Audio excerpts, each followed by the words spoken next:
Thanks for having me. I'm so excited to have you here. Like, I just growing up in Vegas, the whole, showgirls, burlesque, all that. I've always admired you because you have always been in your own lane and nobody can with you, man. Like, it's crazy. You've literally made a lifetime of just iconicness.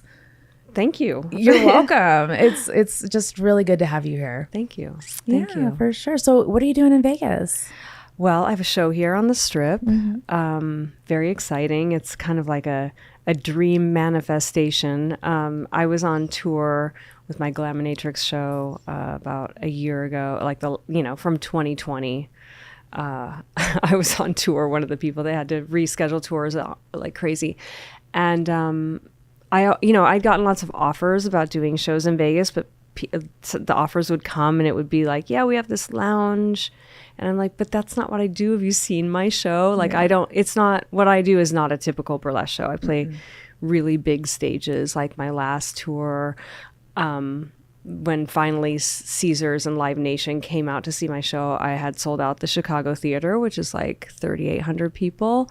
And they're like, oh, this is different than we thought it was. I said, yeah, I decided to take burlesque to another level. So I finally got the offer I wanted about doing Vegas. And they came to me and said, we think we have like the perfect stage for you.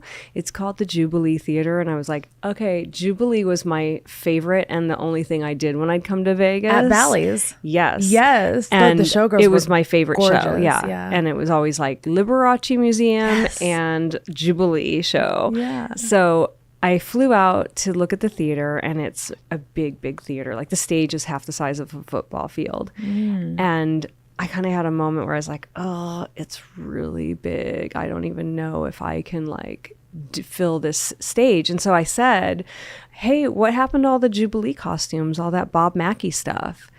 And they're like, oh, it's just locked up downstairs. We don't know what we're going to do with it. And I said, I have an idea of what we're going to do with it. Yes. And I basically said, if I can use all the costumes from Jubilee, I'll do the show here.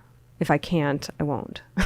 That is and amazing. It works. And so we're using all of that. And it was interesting because when I came in there, they had already started like destroying the sets and everything because they have to. They're huge. And like every show, I love reusing things and preservation. I collect vintage clothes, vintage things from flea markets, and I love that. But like, every theater has to at one point, get rid of stuff.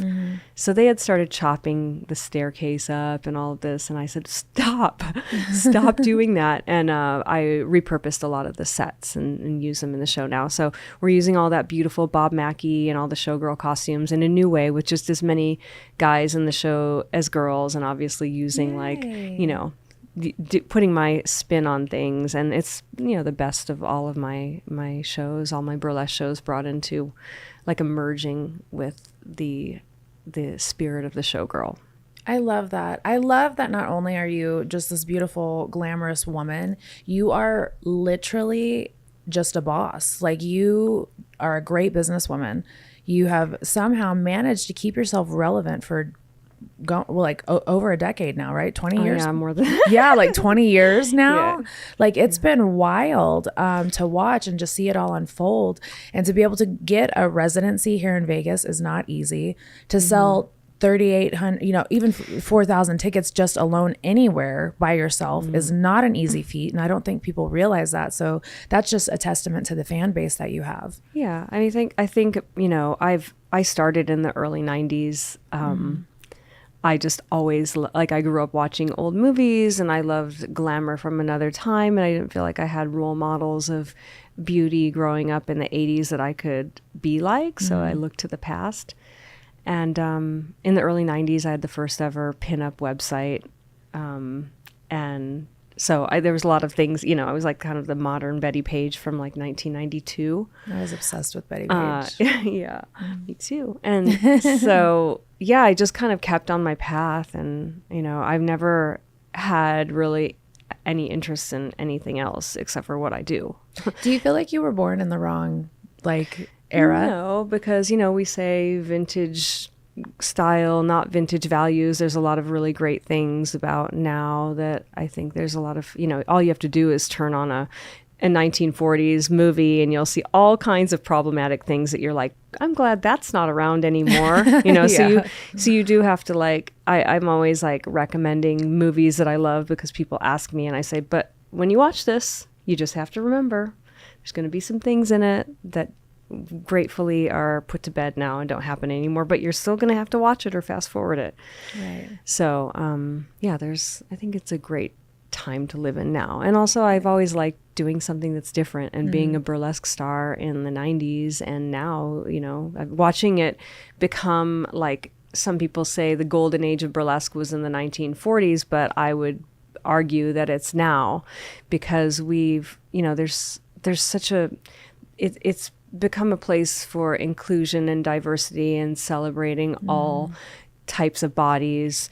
I just think it's much more meaningful for people to see a burlesque show or to engage in performing a burlesque act, whether it's on stage or at home.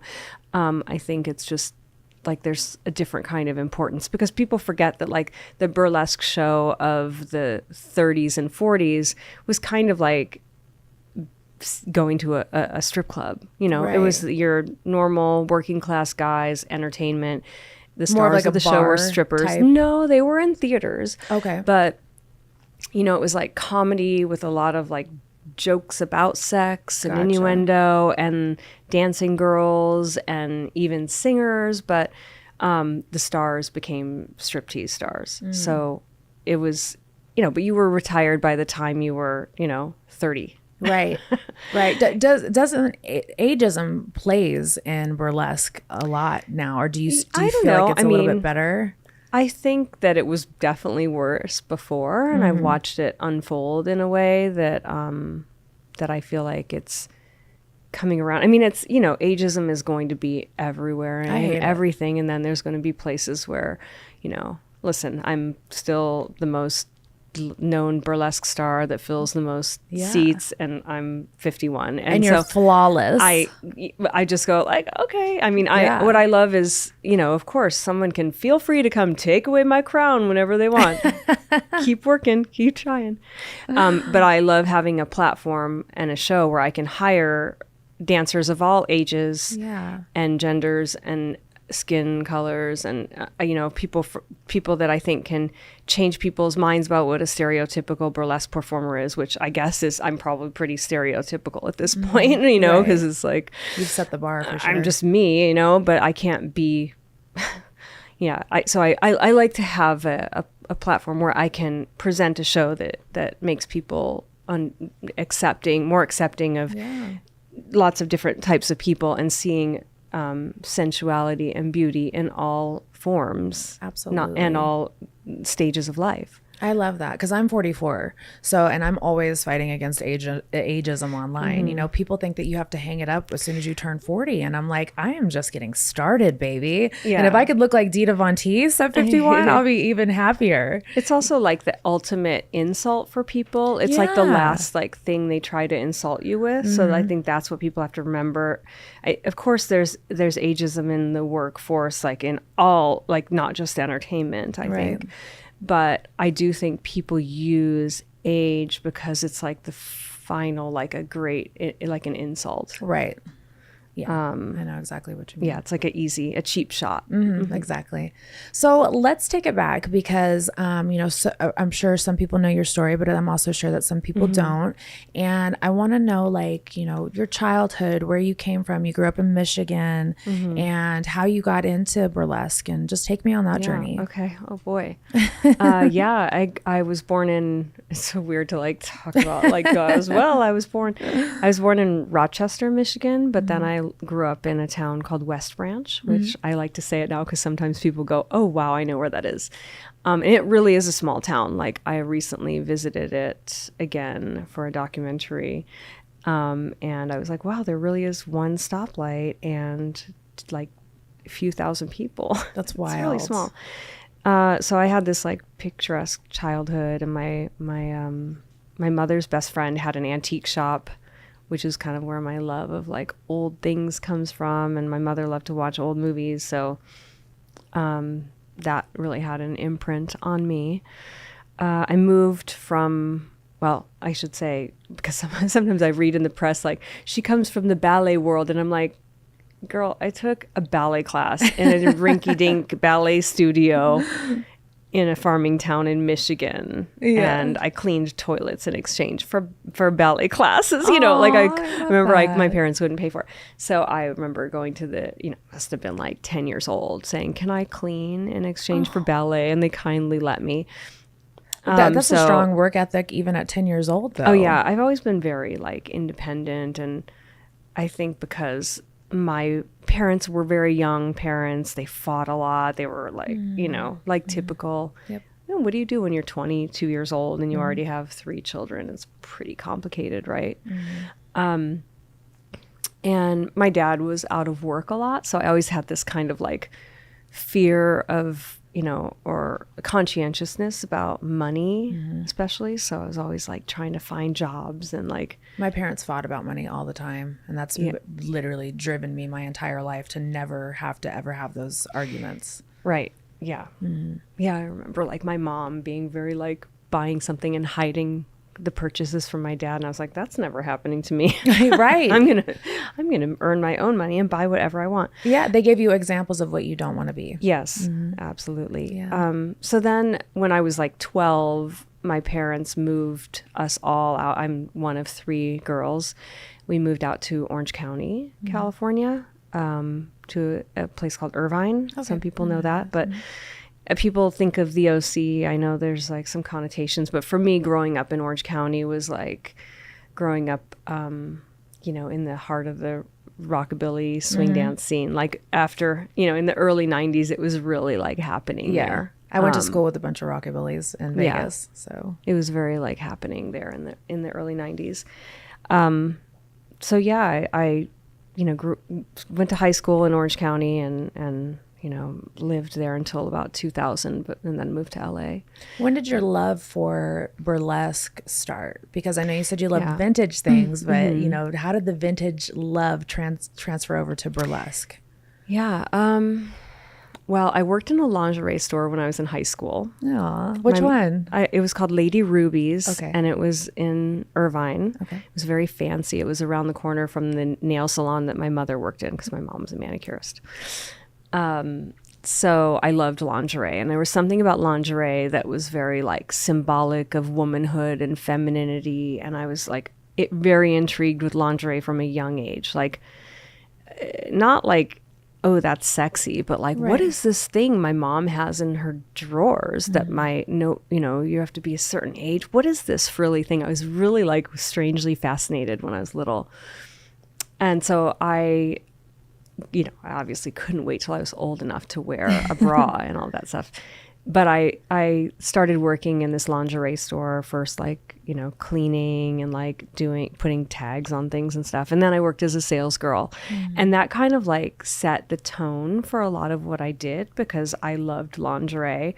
I started learning about vintage lingerie, bullet bras, corsets, and like how women wore different types of lingerie over the years. And so when I graduated from high school, I went to my first rave party in 1990, and I met all these drag queens and club kids, and it was like this whole other world for me.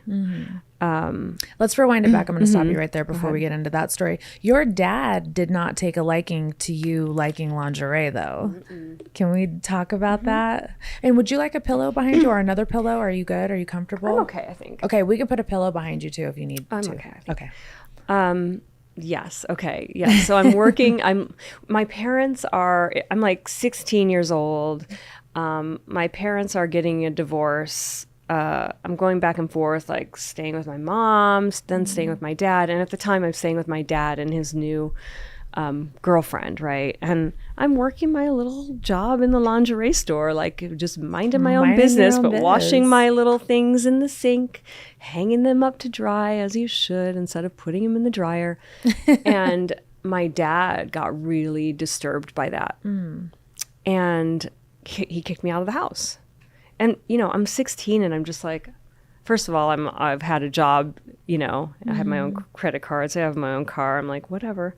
You've always just been so responsible. Really responsible, and just fiercely independent. Where do you think that stems from? Just growing up in a I chaotic really household? think it's kind of like the feeling of never having like enough or being worried about what I ask my parents for. I don't know, but that's what I think it probably is. Yeah. So yeah, my dad kicks me out of the house, and it was really interesting. I just revisited this a few years ago. I have a lingerie collection now that I've had for like 14 years. And a few years ago, this company called Destination Maternity asked me to make pretty maternity bras, like to adapt my designs. And I was like, okay, well, I don't know anything about maternity bras, but let's adapt the designs. It sounds great. And there was like there was a huge like conversation around it. Like some women that were like, why are you telling me to be sexy after I have a baby? And I went, oh, interesting. So you think that lingerie is about being sexy for your man. And then there's other people that think they like it for them. They enjoy having something pretty. Like I've always had that relationship with it. And then there was like a lot of people that came to my defense, of course, like new mothers that were like, well, listen, you wear the nursing bra, and then at one point you want to wear something beautiful, like, months in or whatever. So anyway, I thought about this so much, like about my dad and like his thoughts about lingerie being symbolic of like sex or sluttiness, like all of these things. And I thought, wow, it's so weird how like that, but I remember going that, that's his problem. Right.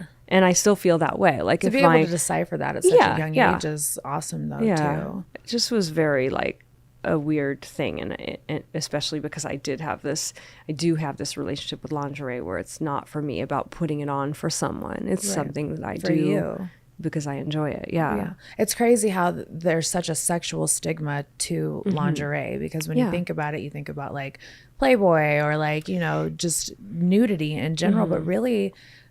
It's just like if you wake up in the morning and you want to feel good and you want to be pretty and you have it on, nobody has to see what you have on. Yeah, it's like a secret, or it's like you can have any personality you want under your clothes. And I love opening a drawer and having all these colors and matching my things. It's just like fun. Yeah. Why not have a little moment of pleasure and beauty that doesn't take extra time? That's the way I think of it. And that doesn't have a sexual connotation applied to it. Certainly I know the power of it as a grown woman. But yeah. So moving on from dad kicking you out, where does this put you? Do you move back in with mom? I believe I moved back in with mom. It's this hazy timeline because I was like, I think I moved back in with my mom, and then as soon as I was like 18, I was out of there. Tell me about Captain Creams. Yes. Okay. I love that you studied. I did. So, do you know anything about Captain Creams? I don't. Just what I heard what you have said about it though, and it sounds pretty iconic. It was like this. It had the terrible name. That's not even the full name. The full name is Captain Cream's Tussling Tootsies, by the way. That was the full name. Now, when I went to work there underage, with my fake ID, I think we all had fake IDs back then. Yeah, totally. They were like rampant. If you didn't have one, you weren't one of the cool kids. I didn't even have a fake one. I had a real one. Right. Me too. Mine was like Maria, and I was like 31, but I was really like 17. No, I'll tell you what. I went to the DMV with my sister's like social security card. Gotcha. Yeah, and I got my picture on her ID. So I had a real ID. Yeah. That I had more than once handed over to a police officer that was like, sorry to bother you, miss. And I was like, that's amazing. I was like 19, just like, oh God. Yeah, I think 18. So this club was in Lake Forest, which is in Orange County, and it was legendary. It was like legendary for having like all the Playboy playmates and penthouse girls working there. It was really hard to get a job there. And it was kind of like a hole in the wall place. But like when I tell you, it was really like like a legendary strip club. And there was tons of like money flowing. It was so much fun. That was kind of how Crazy Horse used to be out here. It was like a hole in the wall, Yeah. but like everybody that was iconic ever worked there. And this place, you were hired like as an employee, so you got a paycheck, like a minimum wage paycheck, which didn't mean much to me anyway, because I had my other job working in the lingerie store and then in a department store selling cosmetics. So I always had lots of jobs. Like to keep A lot of yourself energy, busy. a lot of jobs. So it was really like this wonderful time, I think, in strip clubs, like before, when they used to pay you to work there instead of taking your money. Instead of you having to pay a house fee. Yes, I lived through that shift and Same. I was not into it. So, I had a lot of fun working there. And at that same time was when I started so I should rewind a little bit. So I'm working, I'm in this LA rave scene, right? And my boyfriend is one of the big rave promoters. And I'm go-go dancing, of course, so he takes me to this strip club. He takes me to Captain Cream's, and I'm It's like, always a man who introduces us to strip clubs. yeah. And I was like, wow, and it was a bikini club. It was not even topless or anything. You had to wear like full underwear and you had to wear a full bra. So I was very like, these girls are wearing like more clothes than what I wear when I'm go-go dancing. So I thought I'd try working there as an experiment. And that's kind of when I started like, I already dressed in vintage style. So I was like, well, I'm going to strip in vintage style. And I remember they were like, there was nobody like me there at that time. Yeah. At all. With the black, you already had your look back then. Yeah. So you're a natural blonde for everybody who's wondering.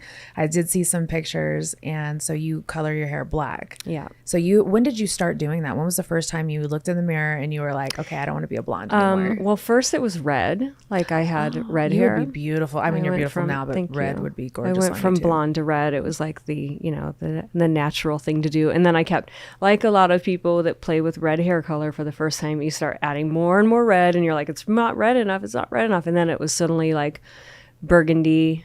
And then one day I was like, you know what? I'm going to dye it black. And I wore it like in a black, like Louise Brooks 20s hairstyle for a little while. So it kind of started there. That's awesome. How old were you? I must have been like 22. Okay, gotcha. Did you ever just set out to like change your look to look like somebody, or did you just wanted to kind of like have a signature style? No, I just always liked feeling different. Like I had like little obsessions. Like I liked, I'd go through different periods. Like I'd see a vintage film and I'd be like, oh, I love that hair. I'm going to do that hair for a while. Yeah. Or I'd always wore the cat eye because it was like a 50s thing. And there was like a famous photo on the cover of a Vogue with a cat eye and just the red lips and nothing else. And that image like was the thing that made me do the cat eye. Yeah. So I kind of mixed all these things together, like 1940s style hair with, the 50s cat eye. So it kind of just became like a thing where it was a mixture. But I went through periods over the years where everything was 30s, then everything was 40s, then it was 50s. I liked studying the eras and dressing exactly like those eras. Which era is your favorite? The 40s, yeah. The 40s. What is it about the 40s? Just the bouffant hairdos. Yeah, the bouffant hairdos. Yeah. The clothes are really chic from that time. Like it was a great time for like hats, like whimsical hats with a sense of humor. And and I love the films of that era. I got a lot of inspiration. Like if you look closely at my show, you'll see like the inspirations were from 1940s films that I was like, what if that was like a striptease? So I love that. We'll have to go see Dita's show. Yeah, I think it'll be amazing. Anytime. So moving on, back to crispy Captain Creams. Sorry, I was gonna say Krispy Kremes. Back to Captain Creams. What was it like the first time that you danced? Were you shy, or were you already just so in tune with your body that you were like, "Here I am, bitches"? I feel like, well, again, it was just a bikini bar, and I was already like go-go dancing in the rave scene, so. I don't know. I don't remember ever having a problem. And I think also growing up, like in like dancing in ballet or used to like, wearing not much, and being, checking out your body in the mirror. So I think, I don't remember ever, I remember there was one day I came into the club and they're like, we're going to be a topless club now. And I remember going like, And they said, now the rule is you're either a topless girl or not topless girl. You can't negotiate for money for your top to come off. You make the decision now that you're going to be a topless girl or you're going to be a non-topless girl. Like they gave girls that were working there a long time the choice. Yeah. And I was like, I don't care. I'm taking my top off. It Yeah. seemed fun to me. It didn't. Yeah. It was like just boobs. I feel like money back then too was different. Like strip clubs were so different back then. Like when I first started dancing too, I started dancing in 2001. It was like, I don't want to say this like in a derogatory way, but it was more selective and like it was more taboo and like, not just anybody could dance, and the clubs were filled with like gorgeous women, and it was just like, I don't know, it was a different time. It wasn't like how dancing is now.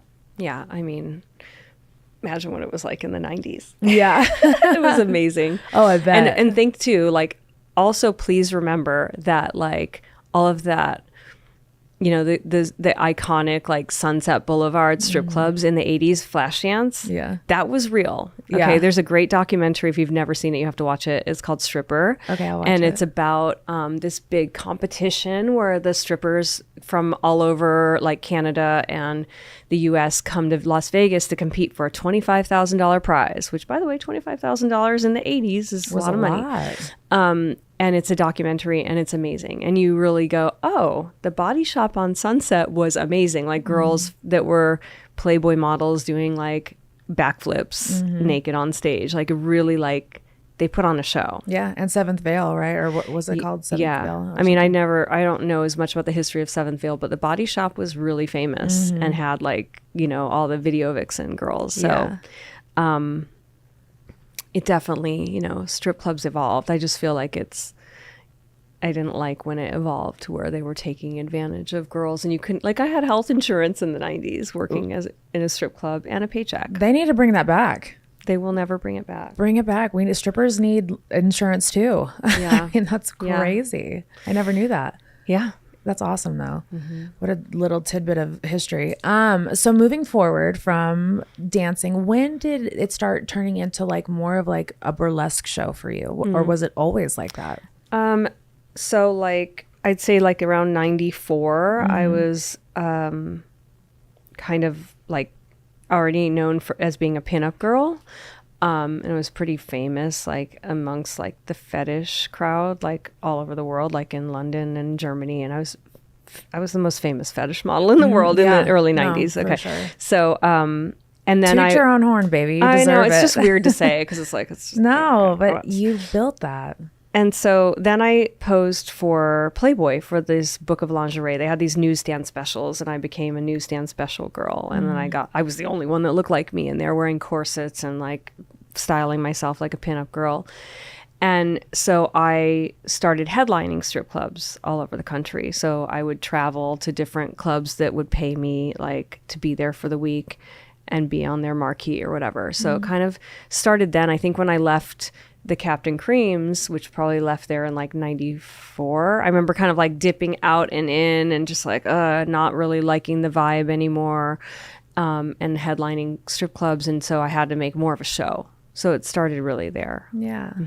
Where did the name Dita Von Teese come from? That came from Captain Cream sitting on a bar stool one night when I got the call that I was going to be in Playboy, and they said, and I was already going by Dita. Like, I don't know. I think I'd seen like a movie with an actress called Dita Parlo, like a 20s movie. And remember I had this like 20s haircut. And anyway, I got the like that I'd been accepted to shoot for Playboy. And they said, well, you need a last name. And I was like, why? Like Madonna, Dita, Cher, like, why do I have to have a last name? And they're like, you just do. And so I always remember sitting there with my friend, Cisco on the bar. Oh, not Cisco? the Cisco, the red one. I puked it up so many times. I think it was purple. Oh, like grape or something. Anyway, it's gross. Yes, but I loved it. Or it could have been a get you Goldschlager. lit. Could have been Goldschlager. I can't do Goldschlager. Oof. So I pulled out the phone book for those of you who don't know, there's a thing called the phone book. It was really Big old big. thick thing. Anyway, and I'm sitting there drinking. I'm going to look up Vons. People with like a Von in their name are very cool. And people already, like where I worked, like I would pretend I didn't speak English a lot of times because I had this look and the corsets and the long black gloves and boots, and I just like to pretend I couldn't talk to anybody because I didn't want to talk to anyone. So I'd just be like, dance. You're like, I just want to be beautiful. So yeah, I just didn't want to do the hustle with like, I was never good at like hustling people. Work smarter, not harder. Yeah. So I looked up Vons and I found this name Von Teese, and I was like, I'm gonna be Dita Von Teese. Sounds good. So I called up Playboy and told them what I was going to be, and they're like, yeah, fine. And then like a month later, I go to get the magazine, I open it up and it says Dita Von Teese. And I was like, that's not it. So I called them, and like, I'm not thinking at all like strip tease, like I'm not thinking that at all. It didn't even register in my brain that it was a good idea. I called them again and said it was wrong. And they're like, we'll correct it. And then they just never did. And I was like, whatever. It to me, I was never like, it was a moment in time, I'm like 20 something years old. I think, I'm at the pinnacle of my career, by the way. I think that's it. I'm on a truck stop in Fond du Lac, Wisconsin for the strip club I'm performing at. I'm in Playboy and I'm on the cover of Skin 2, and Fetish magazine. To me, that was like, that's it. Yeah. I'm going to be 30 in a few years, and that's going to be a wrap on my career, so I better enjoy it. But I didn't, so there was no like planning a career. It was just like that was it. I think that's how it happens too, is when you don't plan something, it just organically grows. It's almost like the universe grabs it and just rolls with it. Totally. Don't get me started on manifesting things, and because I really believe that. I really think like, a lot of people will ask me like, what does it take to get where you are? And I'm like, well, first of all, stop thinking of where you want to go and start enjoying where you are. Because if you can't appreciate the now and what's happening right now, forget it. Like, absolutely. And when people ask me like what my goal is right now, I'm like, I don't have a goal. I never had a goal.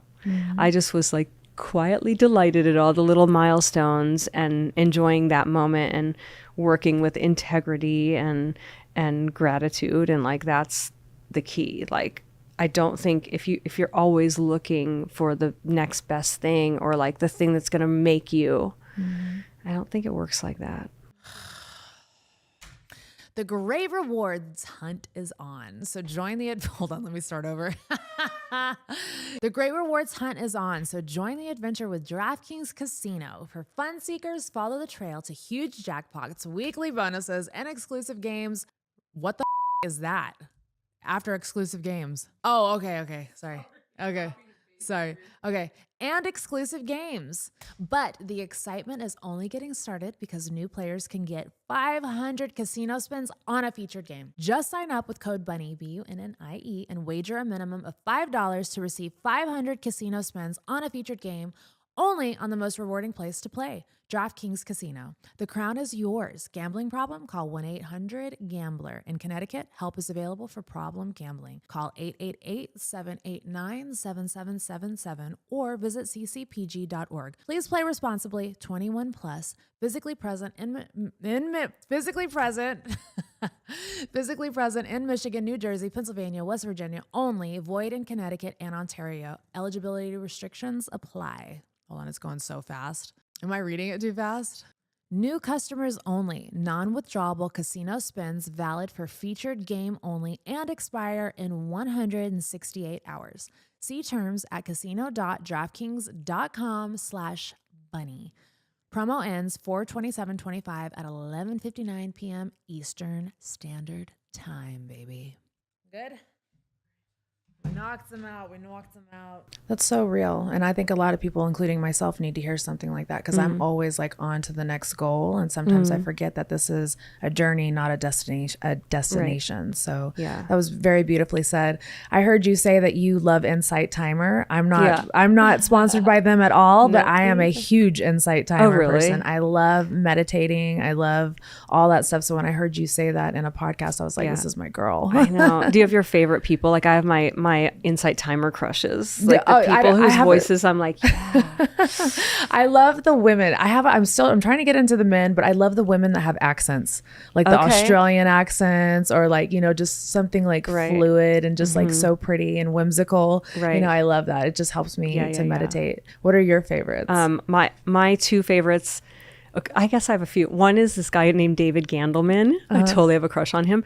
And he's like, tells stupid jokes. Do you know who I'm talking about over there? You do? I totally love him. I got her turned on. He has a thing called the Grounded Sleep podcast. And I swear that puts me to sleep. Not because he's boring, but just because it's like having my friend on there, you know? Aww. And then there's this gal named Sarah Blondin who I can just listen to all day. Like she's kind of more of like a poetess, you know? Yeah. Like, so I really like her. And then there's a couple other people, like there's this guy with a Scottish accent that sounds like he's got this really deep like Scottish. Do you know what's that guy's name?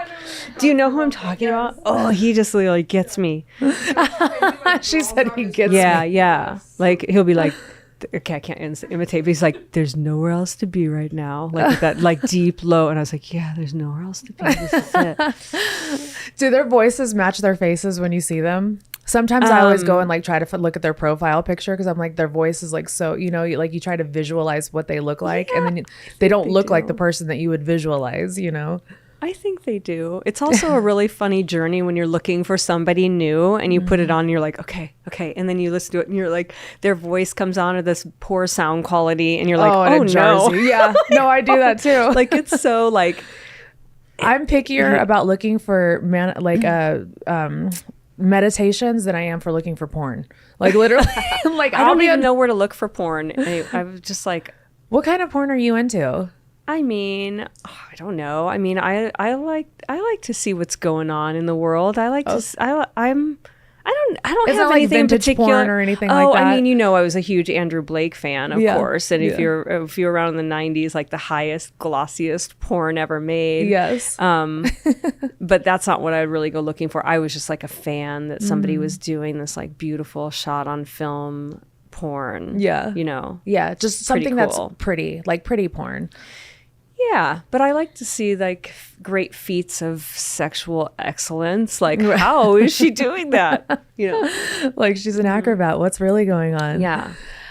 So can we dive into a couple of your relationships? How did you meet Marilyn Manson? Gosh, okay. When I think about it, it was in 2000.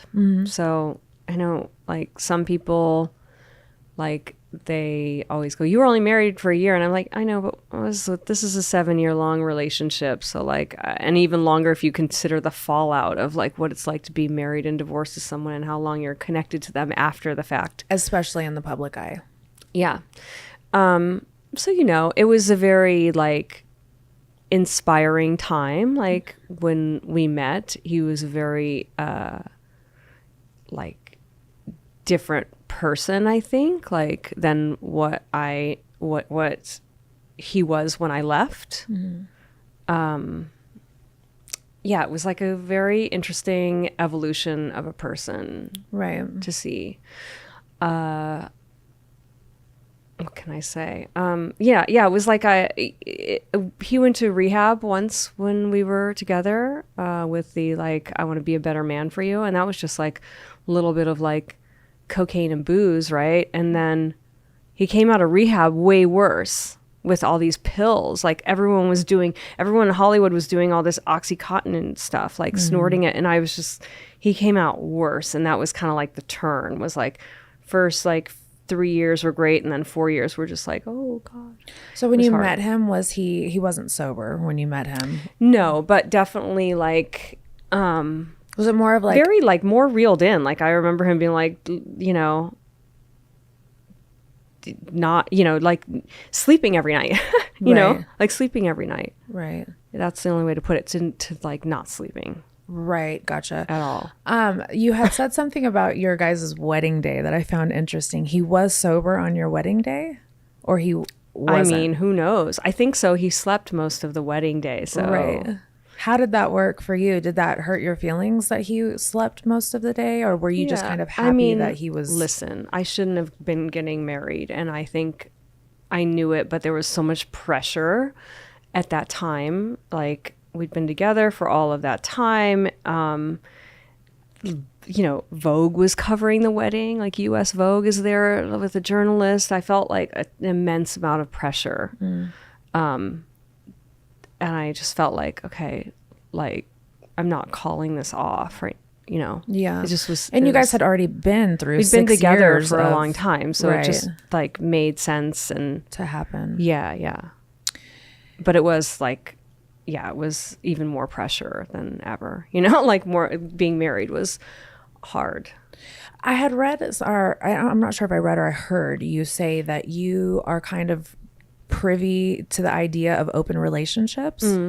Can you elaborate on that a think little like bit? I've never been an open relationships type person, but I also feel like there's a point, and I know some people don't like want to hear this, but I feel like when you become like an adult and enough experience with relationships, you need to kind of like grow up and think about what is a relationship about. Like it's not a fairy tale. I love that you said fairy tales don't exist in this life. Yeah, it's That just really very, struck me, like, because I believe the same thing, and Yeah.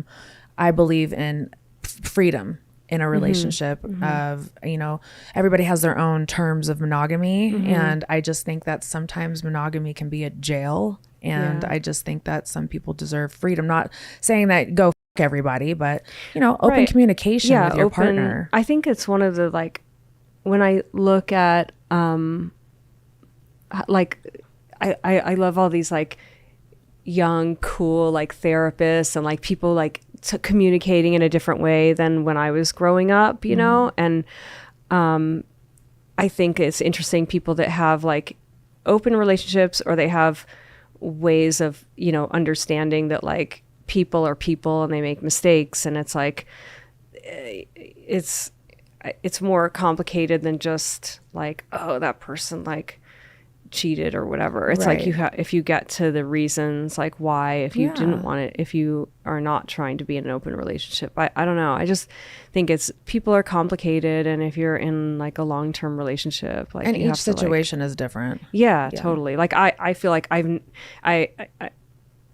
all of my relationships from when I had like the perfect long-term boyfriend in high school, like this great romance, but like after that it got real. Like every long-term boyfriend I had, or every boyfriend I had, cheated on me, and I was kind of like going, well, I don't understand what's happening, you know? Like what can I do, and what am I not doing? And it's just kind of like, but you know, I don't know. I don't think like cheating is everything, but you grow up thinking that you're supposed to be faithful, and you fall in love, and that's what like falling in love is being faithful to each other. Yeah. And There's it's so more much complicated than that. It's so much more than that. Yeah. Yeah. I when I heard you say that, I was like, yes, like I got what you were saying. And I just really wanted to talk about that with you, because not too many people, especially of your stature, really bring that to the forefront. And I talk about it all the time, and people think I'm crazy. Yeah. They're like,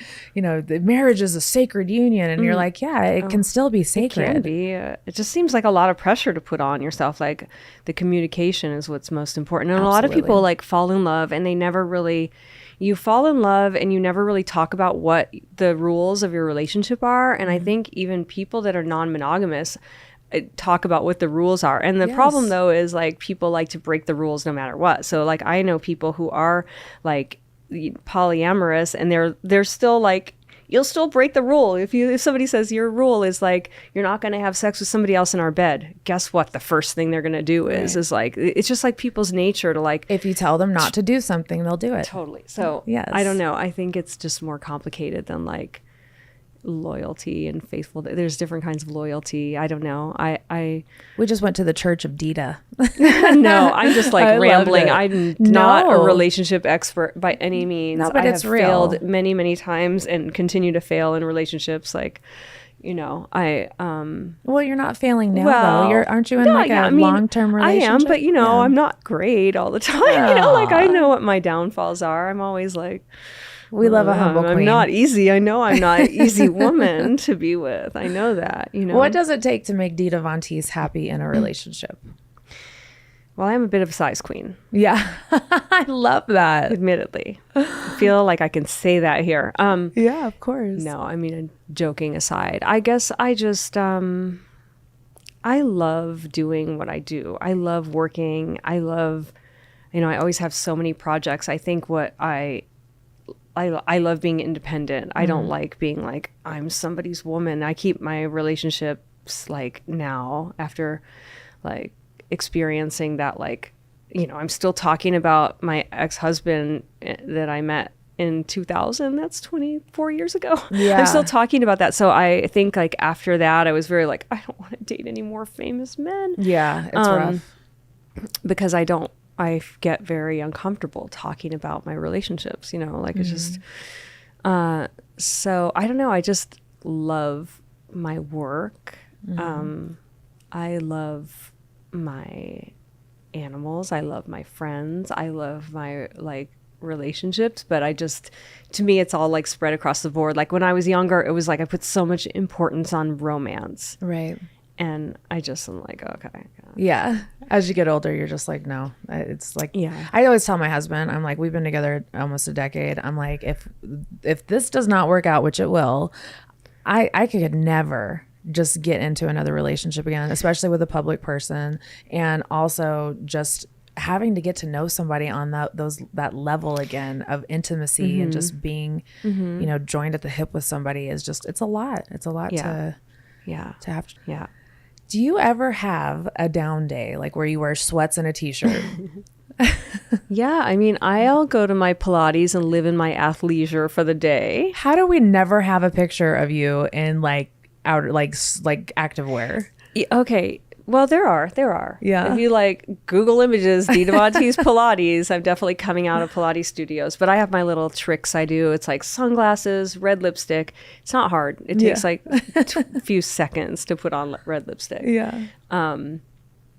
I don't know. I just have my like codes, I put on my what are they called? Lululemon pants. I put on my, and I'll put a jacket over it, or a 50s skirt over it. I kind of just, I don't really like, I'm pretty aware, but I like, it's not even to do with somebody taking a picture of me or I think, I don't want to run into that person and seeing me not looking put together. But I also just feel like I like what, I think about confidence a lot and what are the things I can do to control my confidence levels. And one of those things is like feeling like I took a few minutes to put myself together. Yeah. I love that. I used to always be dolled up. You wouldn't catch me in sandals ever. I used to always have heels on. I hated being flat-footed. And I think when I moved to Nashville is when I finally just kind of like took it all off and was just like, I just need a break from all this. And now I can't come back from it. I get dressed up for like concerts and like appearances and stuff like that. But like, I love, there's no better feeling at night than ripping these eyelashes off and putting on sweats. So you're 51, your skin is flawless. What is your skincare routine? Sunscreen.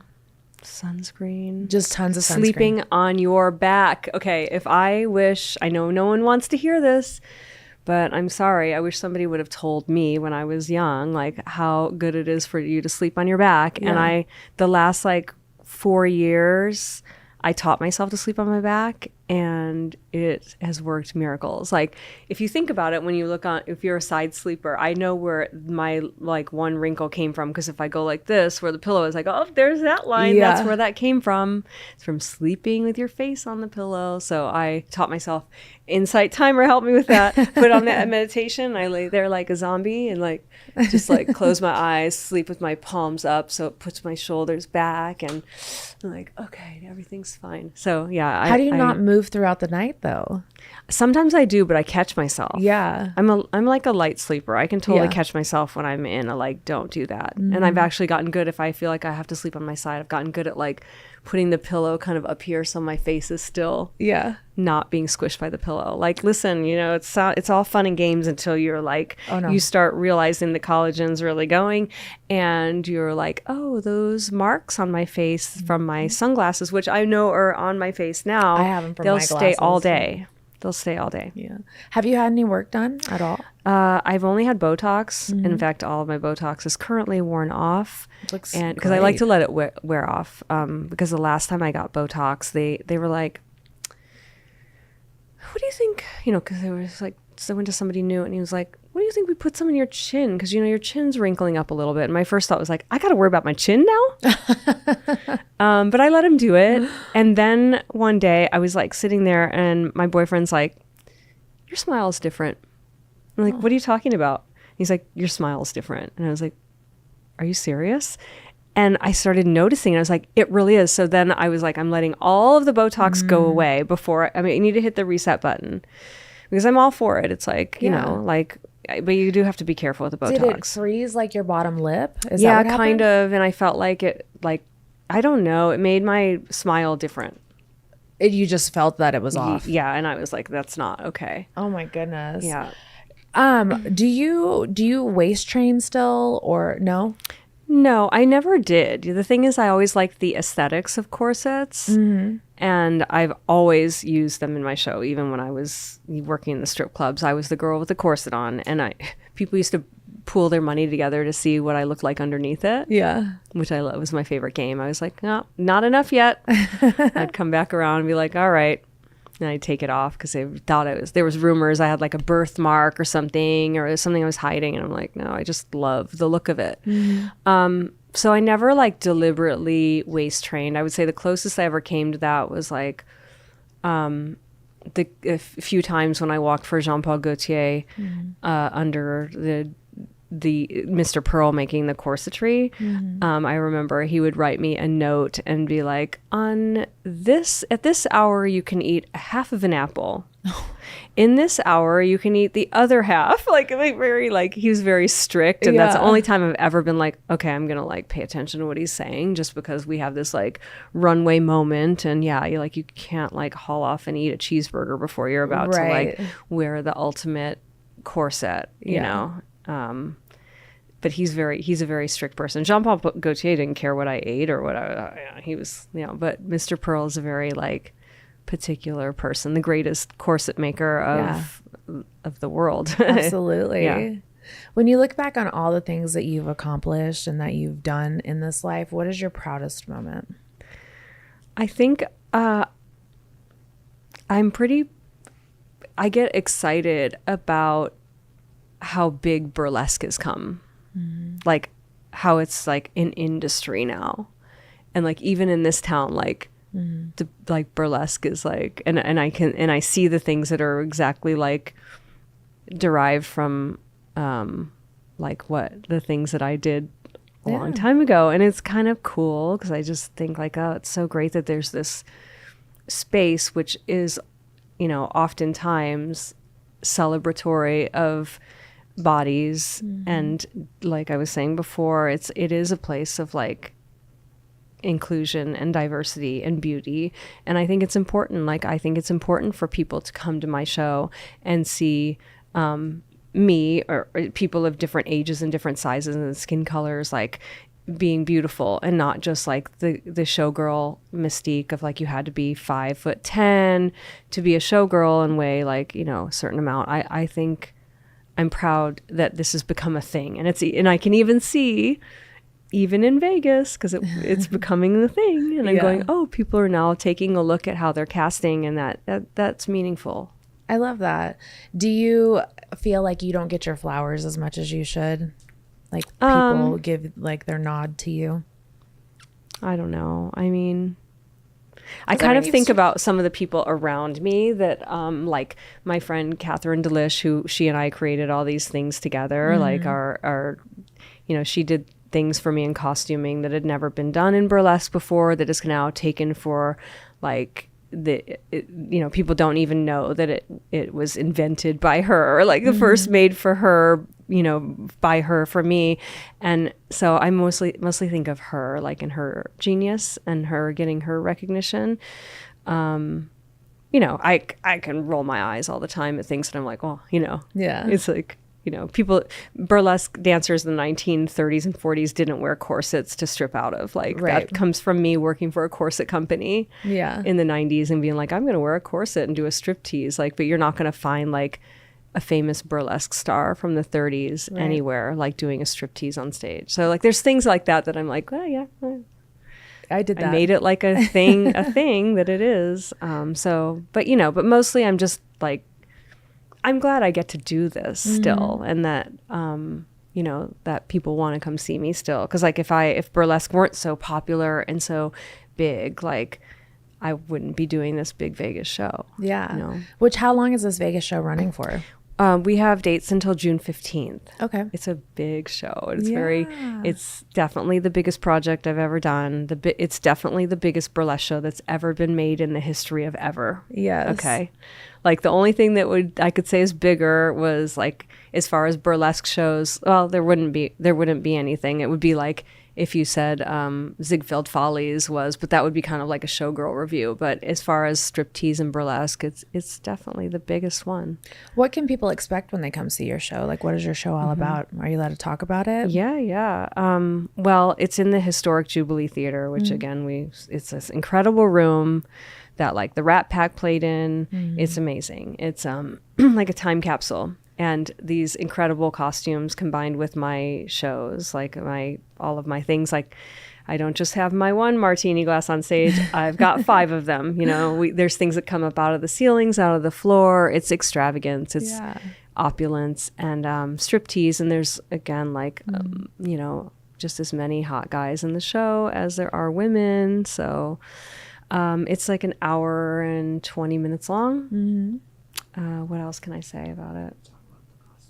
The costumes. Yeah. The costumes. Okay. So Jubilee's costumes were incredible with the costume budget in the late 70s when they made these things with Bob Mackie and Pete Menefee. The costume budget was like $4 million. Wow. So if you think about how much that would be now, nobody would ever spend $4 million on, that's like $12 million today. That's crazy. Can you imagine? There's 3,200 tons of feathers that were brought over from Paris for this show. So it's really like, you can only see things like this in museums now.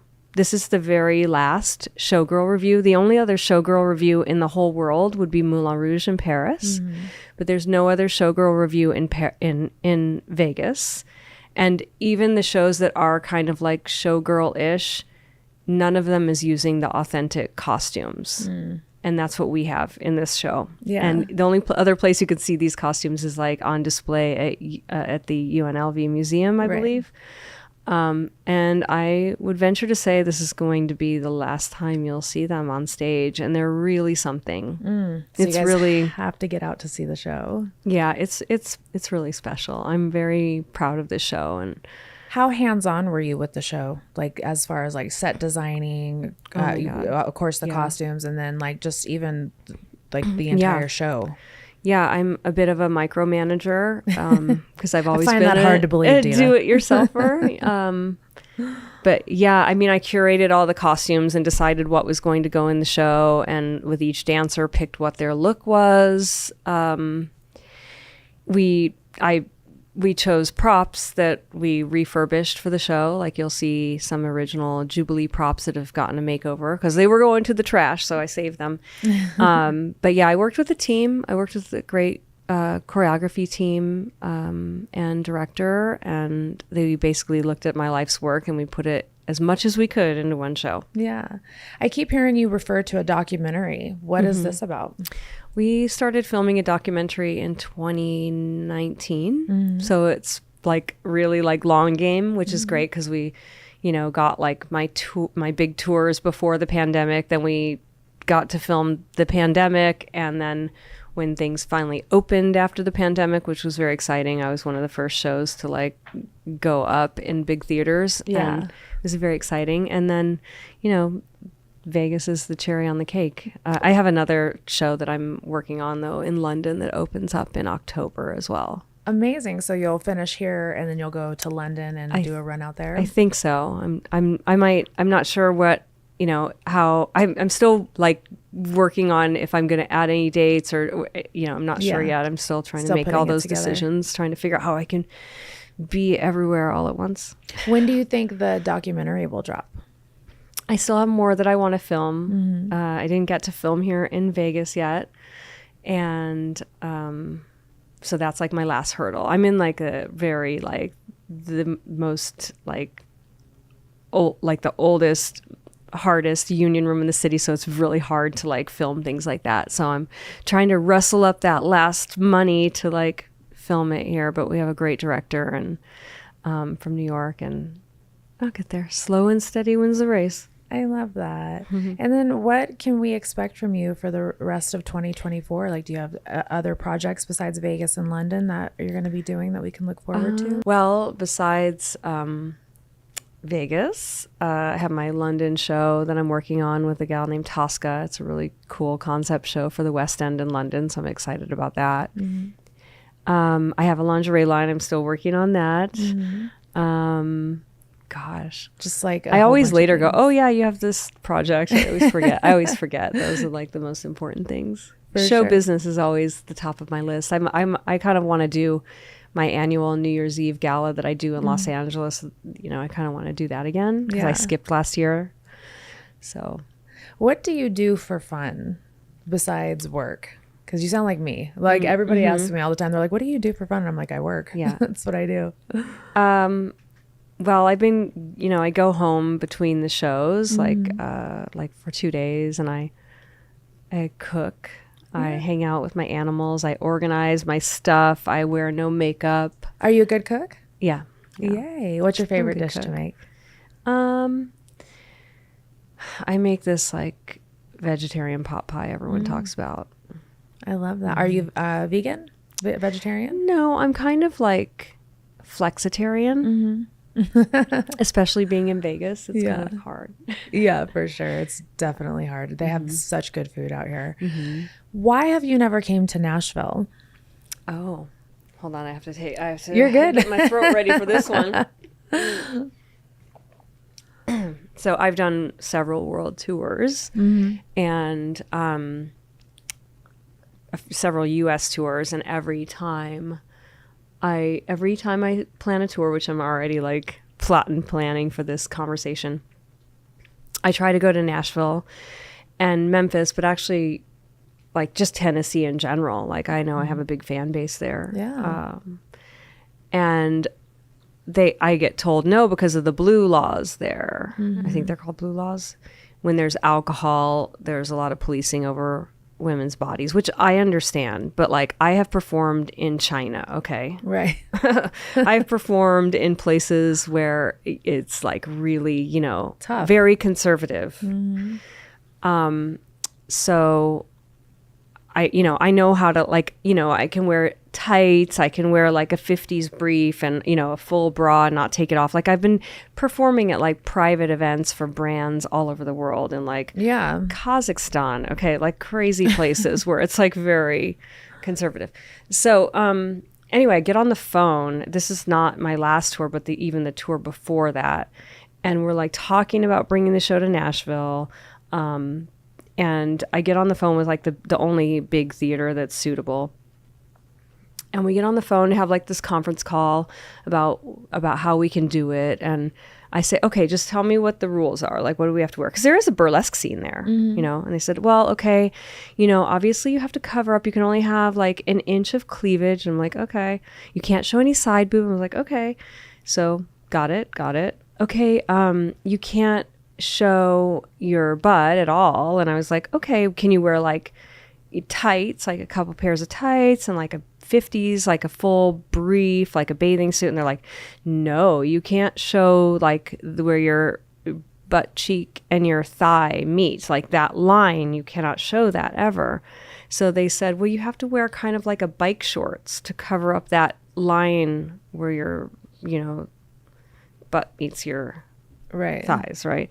And I'm like, okay. And then so I'm going through all of this, taking notes, and then I say, okay, we have just as many guys in the show as girls, so what about the guys? Oh, there's no rules for them. There's nothing on the books.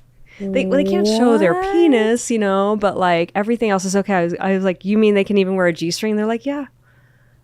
This is real life. What? I wish I'd been recording the conversation. Nashville, we have to get it together because we need the queen to grace our city. This is Fast crazy. forward to then my last tour, I was like, let's ask again. And they actually told me to stand down and don't ask again. And meanwhile, don't forget that like now they have their own like set of problems and they started looking to them too. But at that time, I had lent my martini glass to Violet Chachki to do like, you know, tribute to me. Right. And like that was okay. Because it's like, it's not a woman's body. But how do they have a technically. strip club that serves alcohol? The rules are all about the alcohol. You can be totally naked and you can be 18-year-old and you can spread your legs wide for your audience with no alcohol. But as soon as there's alcohol, that's where everything gets. So don't we have strip clubs that have... Oh, it's BYOB? What is this fucking... And then the thing is, you know, none of these big theaters that can actually house my show want to house the show because if they can't serve booze, because I said, well, what if we do a dry show? Yeah. And they're like, won't make money, so they don't want to do it. That is insane to me. We have got to figure out a loophole to get you into Nashville because I feel like it would be a money maker for them. I know. I really want to do it. I wanted to wear the bike shorts because I thought for my documentary, wouldn't it be great me like making the rhinestone bike shorts and like I got my bike shorts on so no one gets hurt. That's hilarious. Yeah, it's just funny. But and since then, I remember at the time being really upset because I thought like, why can Drag Race Work the World go to that theater and I can't? But then now they have been forbidden as well, I think, since. Yeah. Hopefully this podcast dropping will kind of bring some attention to that. I don't think so. Man, that's crazy. I don't think so. Nashville, we got to get it together, baby. Like the people that are, you know, the fans will come. It's just. The rules. I mean, maybe I should just Bible make the Belt, bike shorts outfit and be like, this is what I'm prepared to wear. Yeah. Don't give up. If they told you to stand down, keep going. The first time I said, no, I'm not wearing rhinestone bike shorts. And then after that, I was like, oh, actually, I want to try this because it's funny. You know. Now it's like a challenge. Yeah. You're like, challenge accepted. Yeah. Dita, thank you so much for coming on the pod, baby. It's been such a great hour sitting here with you and asking me about what I think is a boring life. Thanks.